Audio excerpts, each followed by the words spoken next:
Hello friends, good evening and welcome to Unacademy. दोस्तों, आज आपसे मैं दो बातों पे बात करने वाला हूं। एक तो पहले आपको बताऊंगा मैं कि India's largest learning platform Unacademy आपके लिए कौन कौन से बेहतरीन कोर्स लेके आया है, और फिर मैं बात करूंगा आपसे कि मेरे कौन से बैचेस आने वाले हैं। तो आपके सामने जो इन्फॉर्मेशन ये है दोस्तों कि 24 मार्च से Unacademy 1 year, 2 year and 3 year, मतलब 2021, 2022 और 2023 में जो एस्पिरेंट्स एग्जाम देने वाले हैं उनके लिए सबसे बेहतरीन कोर्स लेके आ रहा है, जिसकी प्रिपरेशन आप घर बैठे कर सकते हैं विद इंडियाज बेस्ट एजुकेटर्स। सबसे बड़ी बात इसमें यह है कि एक मेगा ऑफर अनअकैडमी लेके आ रहा है कि यदि आप 31 मार्च 2021 से पहले 1 साल का सब्सक्रिप्शन लेते हैं तो वो सब्सक्रिप्शन केवल 1 साल का ही नहीं होगा, बल्कि अगले साल के प्रीलिम्स तक वो सब्सक्रिप्शन वैलिड होगा। मतलब आप 1 साल से अधिक तक उस सब्सक्रिप्शन का लाभ लेकर सभी बेहतरीन courses, test series, personal guidance प्राप्त कर सकते हैं और पीटी में अपनी सफलता को सुनिश्चित कर सकते हैं। यदि मान लीजिए प्रीलिम्स एक्सटेंड होता है तो भी फ्रेंड्स आपको उसी 1 साल के सब्सक्रिप्शन में तब तक गाइडेंस मिलेगा जब तक कि आपका प्रीलिम्स नहीं हो जाता। सो फ्रेंड्स, इसमें आप बिल्कुल लेट ना करें और 1 साल के सब्सक्रिप्शन का जो ये मेगा ऑफर है इसमें एज अर्ली एज पॉसिबल आप इसमें पार्टिसिपेट करें। तो अभी 31 मार्च तक ये ऑफर वैलिड है। इसमें लेने से सब्सक्रिप्शन 31 जुलाई या उसके बाद भी आपको पूरे कोर्सेज मिलते हैं। इसके अलावा फ्रेंड्स, आपको अनअकैडमी में मिलता है इंडिया के बेस्ट एजुकेटर्स के द्वारा सबसे बेहतरीन कोर्स से पढ़ने का मौका, जिसमें मृणाल पटेल सर हैं, सुदर्शन गुर्जर हैं, etcetera many people are there, जो आपको घर बैठे बेहतरीन कोर्सेज उपलब्ध कराएंगे, गाइडेंस देंगे, आपके असेसमेंट करेंगे, टेस्ट सीरीज लेंगे, डिस्कशन करेंगे। तो इससे बेहतर आपको प्लान कहीं नहीं मिल सकता फ्रेंड्स। तो 1 और 2 साल के बैचेस हिंदी और इंग्लिश दोनों में उपलब्ध हैं, जिसमें 2021 के लिए हिंदी माध्यम में विशेष रूप से जो प्रीलिम्स का बैच है वो शुरू हो रहा है 24 मार्च को, जहां पे आपको इंडिया के टॉप एजुकेटर्स प्रीलिम्स के संबंध में हर वो चीज बताएंगे जिससे आपका प्रीलिम्स का रास्ता आसान हो जाएगा।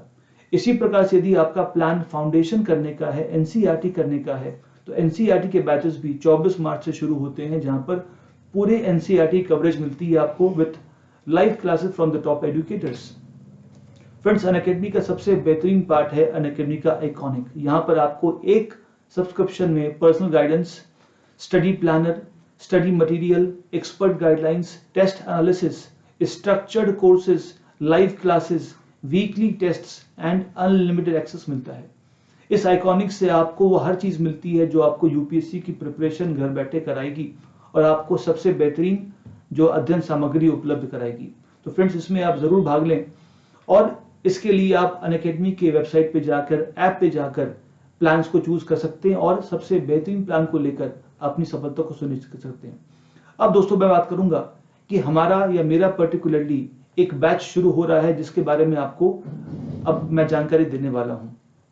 दोस्तों, हम 23 मार्च से शाम में 9 से 11 साइंस एंड टेक का एक सबसे विस्तृत और सबसे सटीक कोर्स लेकर आ रहे हैं, जहां पर हम फाउंडेशंस के लेवल से हाई लेवल तक साइंस एंड टेक को पूरा करेंगे।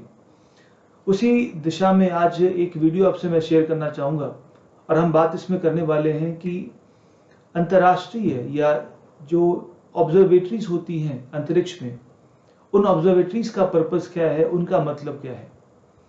आपने सुना होगा अंतर्राष्ट्रीय स्पेस स्टेशन के बारे में, जो आपके सामने पिक्चर में है। तो आज हम इस वीडियो में बात करना चाहेंगे कि अंतर्राष्ट्रीय स्पेस स्टेशन या अन्य जो ऑब्जर्वेटरीज होती हैं, जो प्रयोगशालाएं होती हैं, अंतरिक्ष में उनको क्यों भेजते हैं, क्या वो धरती पर रह के काम नहीं कर सकती। तो आज हम इस चीज पे चर्चा करते हैं। देखिए, होता दरअसल क्या है कि अंतरिक्ष के अंदर बहुत सारी गतिविधियां होती हैं। जैसे मान लीजिए ब्लैक होल है, आपने सुना होगा ब्लैक होल के बारे में। कुछ ऐसे खगोलीय पिंड होते हैं जिनका बहुत ज्यादा घनत्व होता है, इतना घनत्व होता है कि उनसे प्रकाश भी बाहर निकल नहीं पाता। वैसे ब्लैक होल्स के मर्जर से, उनके विलय से बहुत प्रकार की तरंगे निकलती हैं, जिनको हम कहते हैं ग्रेविटेशनल वेव्स या गुरुत्वाकर्षण तरंगे।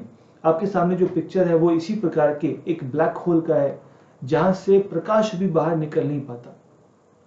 जब दो ब्लैक होल मर्ज होते हैं तो उनके मर्ज होने से, विलय होने से एक गुरुत्वाकर्षण तरंग निकलती है।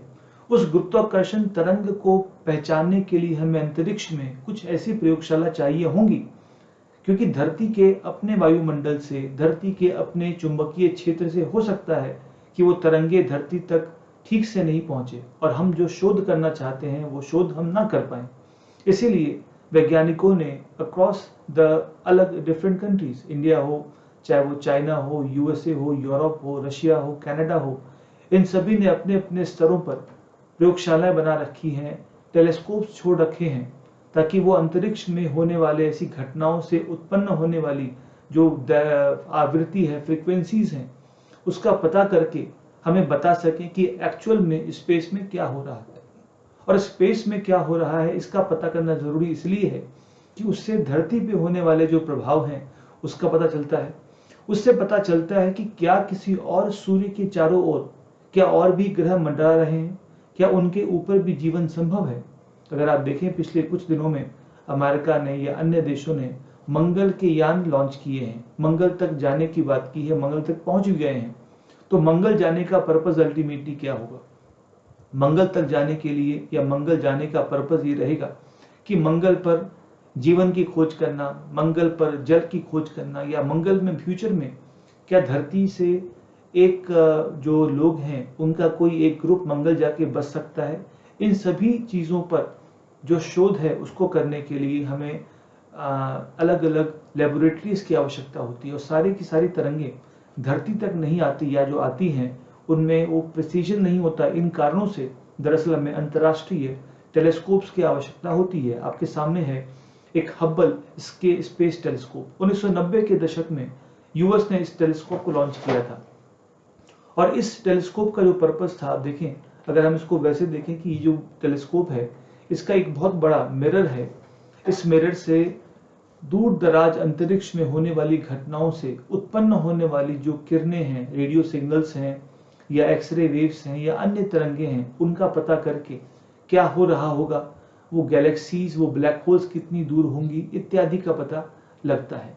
इसी प्रकार से आप देखिए एक अमेरिका का नया James Webb space telescope launch होने वाला है। यदि आप देखें इसको तो ये जो टेलीस्कोप है ये 2021 के अंत तक अमेरिका लॉन्च करेगा। इसकी अगर मैं बात करूं तो हब्बल, जिसकी हमने इससे पहले बात की, जिसका लॉन्च 1990 में हुआ था, उसके जो मिरर है, जो उसका दर्पण है, उसका जो डायमीटर है वो करीब 2.5 मीटर रहेगा या रहा था। किंतु अब जो James Webb telescope America launch करेगा उसका जो डायमीटर है वो दरअसल पहले वाले की तुलना में लगभग 3 गुना बड़ा रहेगा। और इस पिक्चर में आप उसको देख सकते हैं कि ये जो अंतरिक्ष का टेलीस्कोप है ये दूर दराज आने वाली तरंगों को प्राप्त करके उनका जो सिग्नल है वो रिसीवर पे एमिट करेगा और रिसीवर के माध्यम से धरती पर बैठे साइंटिस्ट को पता चलेगा कि वो तरंगे किस दूरी से आ रही हैं, किस डिफरेंट गैलेक्सी से आ रही हैं, किस आकाश मंडल से आ रही हैं, और इन सब से अंतरिक्ष की जानकारी हमारी और भी बढ़ जाएगी। तो दोस्तों हम अपने आने वाले डिस्कशन में एक्चुअली इन्हीं सब चीज़ों की बात बहुत विस्तार से करेंगे और कोशिश ये रहेगी कि हर संभव यूपीएससी का प्री कम मेंस का क्वेश्चन आपसे हो सके, क्योंकि साइंस टेक में दरअसल यदि आप ये समझते हैं कि क्या कारण है, केवल ये पढ़ना कि अंतरिक्ष के कोई वैधशाला जरूरी है, प्रयोगशाला जरूरी है, ये इम्पोर्टेंट नहीं है। ये इम्पोर्टेंट है कि वो क्यों जरूरी है और धरती पर रहकर उसका काम क्यों नहीं चलता, क्योंकि अंतरिक्ष पे बिना किसी डिस्टर्बेंस के वो तरंगे आ सकती हैं। वो तरंगे हमें सटीक जानकारी दे सकती हैं जो दरअसल धरती पे स्थित हमारी प्रयोगशालाएं या अन्य लेबोरेटरीज नहीं दे सकती हैं। इसी प्रकार से अगर आप देखें तो एक अंतर्राष्ट्रीय स्पेस स्टेशन है।